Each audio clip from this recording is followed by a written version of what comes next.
नाफेडच्या कांदा खरेदी दरामध्ये वाढ होण्याचे संकेत आहेत. दुसऱ्या बाजूला अनेक ठिकाणी पाऊसही सांगितलेला आहे या आठवड्यामध्ये. आणि सगळ्यात महत्त्वाचं म्हणजे एकूण जी आवक होती मागच्या आठवड्याच्या तुलनेत या आठवड्यामध्ये कमी झालेली आहे, जरी ती काही बाजार समित्यांमध्ये वाढलेली असली तरी. अशा सगळ्या पार्श्वभूमीवर आता शेतकरी विचारत आहेत की कांदा दर वाढणार की घटणार. पुढच्या आठवड्यापर्यंत म्हणजे 26 जुलैपर्यंत कांद्याचे बाजारभाव राज्यात कसे राहतील, जिल्हावार कसे राहतील, हे सगळं आपण थोडक्यात समजून घेणार आहोत या व्हिडिओच्या माध्यमातून. व्हिडिओ शेवटपर्यंत पहा, मी तुमचा फार काही वेळ घेणार नाही. नमस्कार, ॲग्रोशिवारमध्ये आपलं सर्वांचं स्वागत आहे. रविवार विशेषमध्ये तुमच्यासाठी घेऊन आलेलो आहे पुढच्या आठवड्याचं विश्लेषण. सकाळी आपण रविवार विशेषचा व्हिडिओ न करता आपण नाफेडच्या संदर्भात एक व्हिडिओ केला आणि नाफेडचे जे उच्चाधिकारी आहेत किंवा उच्च कमिटी आहे ती येऊन गेली, विशेषतः डोकाची, आणि त्यांनी पाहणी केल्यावर लक्षात आलं की नाफेडची खरेदी वाढायला पाहिजे. आणखी जवळपास निम्मी खरेदी नाफेडसाठी झालेली आहे. NCCFच्या संदर्भातही माहिती समजेल. दोन्ही मिळून जी खरेदी व्हायला पाहिजे ती साधारण 2 लाख मेट्रिक टनाचं टार्गेट आहे. आता या खरेदीचे निकष बदलतील का आणि येणाऱ्या काळामध्ये सोमवारनंतर बाजारभाव वाढू शकतात का, या सगळ्या गोष्टींवर आता आपलं पुढचा आठवडा ठरणार आहे. मागच्या आठवड्यात आपण पाहिलं की काही ठिकाणी कांद्याचे बाजारभाव हे आवक वाढूनही वाढले. मला कोणीतरी म्हणालं की पिंपळगावला बाजारभाव कमी झालेले आहेत, पण मी सोमवारच्या तुलनेत शनिवार असं विश्लेषण केलं होतं. म्हणजे कालचं जे विश्लेषण बाजारभावांचं आणि परवाचं आवकेचं विश्लेषण असं एकत्र करून आणि आजचं जे एकूण बाजाराचा कल आहे आणि नाफेडचा संभाव्य दर आणि पाऊस, हे सगळं तुमची आमची कांद्याच्या बाजारभावाची संभाव्य दिशा ठरवणार आहे. नाफेडच्या संदर्भात असं आहे की अनेक शेतकऱ्यांना किंवा त्यांनी असं ठरवलं की नाफेडला एकही कांदा देणार नाही. नाफेडला कांदा विकला तर भविष्यात काय करतात, नाफेडवाले कांदा बाजारात आणतात आणि नाफेडच्या या कांदा बाजारात आणल्यामुळे आमच्या शेतकऱ्यांचे कांदा बाजारभाव पडतात. होय, घडलंय तसं. पण आता काय दिसतं आहे की तुम्ही नाफेडला कांदा जरी दिला नाही तर मग हा 45,000 मेट्रिक टन जवळपास निम्मी कांदा खरेदी नाफेडनं कशी काय केली. याचा अर्थ तुम्ही कांदा द्या न द्या, नाफेड कुठल्या तरी मार्गानं खरेदी करतील आणि तुमची दिशाभूल केली आहे की कांदा देऊ नका, पण दुसऱ्या कोणाचा तरी कांदा त्याच्यामध्ये येतो आहे. मग हे सगळं जे विचार तुमच्या पुढे अतिशय उच्च दर्जाचे मांडले गेले की बाबा नाफेडवर बहिष्कार टाका, जेव्हा तुम्हाला 11 रुपयाचा भाव मिळत असताना की बाहेर नाफेडचा 21 रुपयाचा होता किंवा 15 रुपये असताना 21 रुपये होता, मग हे कोणासाठी आहे असा प्रश्न आपण सकाळच्या व्हिडिओत केलेला आहे. ते आता रिपीट करणार नाही.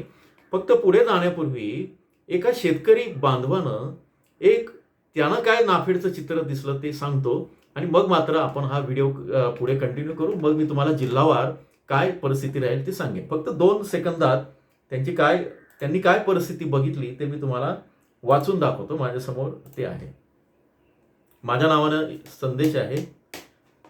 देवळा, सटाणा, उमराणा, चांदवड, लासलगाव, पिंपळगाव येथे असं चालू आहे की चांगला माल 1900चा जो असतो तो घ्यायचा आणि 1000 रुपयाचा चोपडा कांदा घ्यायचा.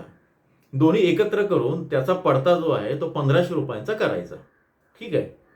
मग हा मार्केटमधनं घेऊन नाफेडच्या कांदा खरेदी केंद्राजवळचे जे गोडाऊन आहे तिथं तो टाकायचा. तिथं टाकला की तिथून परत दुसऱ्या ट्रॅक्टरमध्ये हा कांदा भरायचा आणि तो नाफेड खरेदी केंद्रावर न्यायचा. असं का, तर नाफेडला मिक्स कांदा चालतो, 30% खराब कांदा चालतो. ठीक आहे. असं करून व्यापारी आणि पुढारी लोक याच्यामध्ये सहभागी, ते बक्कळ पैसा कमवत आहेत. असं नको व्हायला की एखादा पुढारी तुम्हाला सांगायचं की बाबा कांदे विकू नका आणि तोच तिकडे विकून टाकायचा. ठीक आहे, असं होणार नाही, काळजी करू नका. पण आहेत काही पुढारी आहेत, ते सकाळी सांगितलेलं आहे. तसेच गोल्टाचं पण आहे. 1850 रुपयाचा चांगला गोल्टी घ्यायचा, त्याच्यामध्ये 1000 रुपयाची हलकी गोल्टी टाकायची आणि पडता 1500 रुपयाचा करायचा. आणि आता पुढे DPR जो मारतो ना, तो जवळचे नातेवाईक जे आहे त्याचा 7/12च्या पेमेंटवर येतो. म्हणजे त्याच्या 7/12वर ते पेमेंट येतं आणि स्वतः शेतकरी चांगला किंवा थोडा हलका माल घेऊन जेव्हा नाफेड केंद्रावर गेला की त्याला सांगायचं की हे अशा अटी आहे तशा अटी आहे, आणि शेतकरी राजी झाला समजा, बरं बाबा अटी आहे तर हा कांदा घे, तर त्याला सांगायचं की हा माल खराब आहे, त्याचं रिजेक्शन काढायचं आणि तिथूनच तो कांदा बाहेर पाठवायचा, अशी स्थिती आहे. याच्यासाठी काय करायचं, तक्रारी कुठे करायचा, तुम्ही नाफेड इंडिया नावाची वेबसाईट आहे, दुसरी उपनिबंधक कार्यालय, आणि सगळ्यात महत्त्वाचं नाशिक जिल्हाधिकारी तिथं तक्रार करा, मुख्यमंत्री कार्यालयात तक्रार करा, DDRकडे तक्रार करा, तुमच्या बाजार समिती सचिवांकडे तक्रार करा, आणि एकत्रित येऊन तक्रार केली तर यांच्या नांग्या ठेचायला फार वेळ लागणार नाही.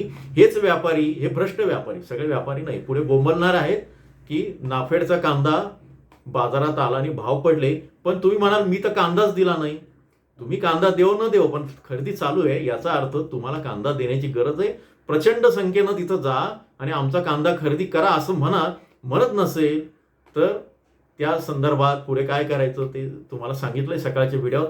आता फार वेळ घेत नाही, हे मी मुद्दाम मला शेतकऱ्यांनी परत सांगितल्यामुळे मला माझा नाईलाज झाला आणि मला हे तुम्हाला सांगावं लागलं. आता मी नाफेडची खरेदीची दिशा कशी ठरवेल ते सांगतो. नाफेडचे जर बाजारभाव वाढले तर काय होईल, नाशिक, येवला, पिंपळगाव, चांदवड, वैजापूर हा सगळा पट्टा आहे, इथे काही दिवस सरासरी दर्जेदार आणि सरासरी जो माल आहे त्याच्या बाजारभावाला आधार मिळेल आणि इथे 1 ते 2 रुपये तुम्हाला हे होऊ शकतं, वाढ होऊ शकते.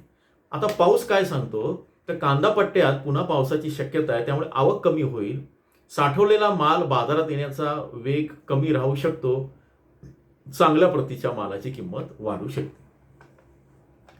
सगळ्यात महत्वाचं आता की जिल्हावार काय होईल ते सांगा बाबा, तुम्ही फार आता बडबड केली, ठीक आहे हरकत नाही, सांगतो. नाशिक जिल्हा काय होईल, संभाव्य कर स्थिर राहून सुधारणा होईल, थोडीशी सुधारणा होईल. नाशिक जिल्ह्याचे दर स्थिर राहतील, ते सुधारणा होईल. अहिल्यानगरचे दर स्थिर राहतील. पुणे जिल्ह्यावर आवकेचा आणि एकूणच मागणी पुरवठ्याचा दबाव कायम आहे. धुळे जिल्ह्यामध्ये स्थिरते दबाव आहे, म्हणजे स्थिरतेकडनं ते खाली येऊ शकतात. जळगाव हलकी सुधारणा अपेक्षित आहे. बीड सुधारणा होईल. छत्रपती संभाजीनगर सुधारणा होईल, तेजी नाही, सुधारणा म्हणजे थोडी सुधारणा होईल. धाराशिव स्थिर राहतील बाजारभाव. सोलापूरला बाजारभाव स्थिर राहतील. सांगलीला स्थिर ते सुधारणा होईल, स्थिर राहून थोडे सुधारतील. सातारा सुधारणा होईल. नागपूरला बाजारभाव मजबूत राहतील, म्हणजे काय 2 ते 1 रुपयाऐवजी इतर ठिकाणी 50 पैसे 1 रुपया वाढ झाली तर नागपूरला ते 3 ते 4 रुपयांनी वाढ होऊ शकते. नागपूर जिल्हा. पालघरला मजबूत राहतील आणि चंद्रपूरला बाजारभाव मजबूत राहतील, या सगळ्या याच्यामध्ये आहे. आणि नाशिक पट्टा या सगळ्या राज्याचं केंद्रबिंदू ठरण्याची शक्यता आहे. लासलगाव, पिंपळगाव, बसवंत, येवला, चांदवड, निफाड, सिन्नर, देवळा पण त्याच्यामध्ये आहे. कळवण, सटाणा, अभोणा ही मार्केट सुद्धा बाजाराला कलाटणी देतील आणि नाशिक जिल्ह्यातूनच सगळ्या याच्यामध्ये बाजारभावाला हे होतील. फार मोठी मंदी येणार नाही. आता काय सल्ला काय आहे, चांगल्या दर्जाचा माल असल्यास परिस्थितीवर लक्ष ठेवा. हलका किंवा खराब होणारा माल असेल तर अजिबात थांबवू नका. विक्रीचा संदर्भात तुम्ही घाई केली होती, या संदर्भात आपण मागे बोललेलो आहे. आता अहिल्यानगर आणि मराठवाड्याची काय स्थिती ते बघूया. अहिल्यानगरमध्ये परिस्थिती स्थिर आहे. बीड आणि छत्रपती संभाजीनगरमध्ये बाजाराचा कल सुधारलेला दिसत आहे. धाराशिवमध्ये मोठ्या तेजीचे संकेत दिसत नाहीत. आता इथे सल्ला काय, शेतकऱ्यांनी टप्प्याटप्प्यानं विक्रीचा निर्णय घेता येईल.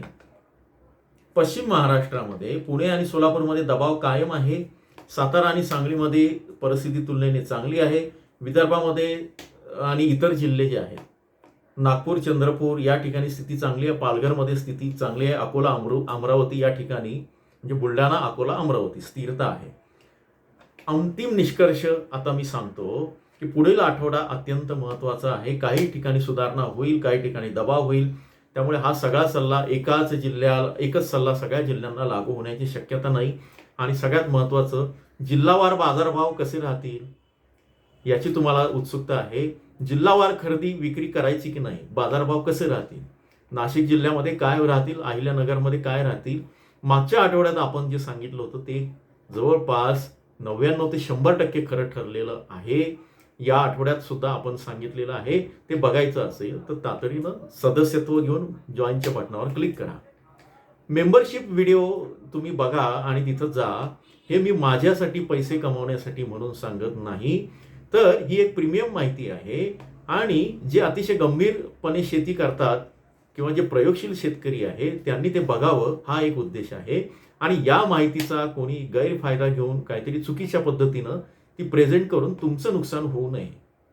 ही माहिती घेऊन भाव पाडायचे वाढायचे अशा गोष्टी उघडू नये, म्हणून त्याला एक बॅरियर टाकलेलं आहे एका विशिष्ट रकमेचं. त्यातनं मला फार काही कमाई होत नाही आणि बाकीचे उद्योग ते सुरू आहे. त्यामुळे मी मेंबरशिपचे व्हिडिओ बघा असं जे आवाहन करतो ते या कारणासाठी आहे, ते तुम्ही समजून घ्या. येणाऱ्या काळामध्ये परवापासनं काय उद्यापासनं काय स्थिती राहील किंवा ते आपण वेळोवेळी त्याचा आढावा घेत राहू. नाफेडच्या संदर्भात जी बातमी येईल ती कधी पण येऊ शकते, या सोमवारनंतर आपल्याला कळेलच. आणि आणखी काय असेल तर ते आपण बोलतच राहू. शेवटी महत्त्वाचं काय आहे, मंदी येणार नाही, भाव पडणार नाही, मात्र कशी स्थिती राहील ते तुम्हाला सांगितलेलं आहे. त्यामुळे घाबरून जाऊ नका, जोडून राहा. पुन्हा एकदा भेटूच. मी तुमचा कृषी मित्र पंकज जोशी विंचुरकर. धन्यवाद.